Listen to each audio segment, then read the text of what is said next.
দর্শক, সময়ের কণ্ঠস্বরে আপনাদের স্বাগতম। আমি শামীম হাসান সীমান্ত। আমি এই মুহূর্তে অবস্থান করছি আশুলিয়ার পল্লী বিদ্যুৎ বাস স্ট্যান্ড এলাকায়।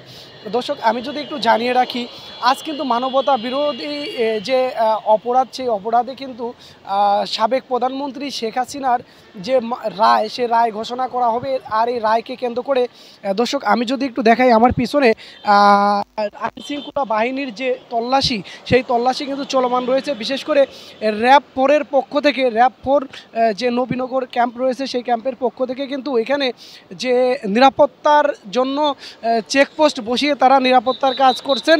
দর্শক, আমি যদি একটু দেখানোর চেষ্টা করি, দূরপাল্লার যে সকল পরিবহন রয়েছে, এছাড়াও যে সকল লোকাল পরিবহন রয়েছে, এ সকল পরিবহনগুলোকে কিন্তু তারা তল্লাশির আওতায় আনছেন এবং তাদেরকে জিজ্ঞাসাবাদ করছেন।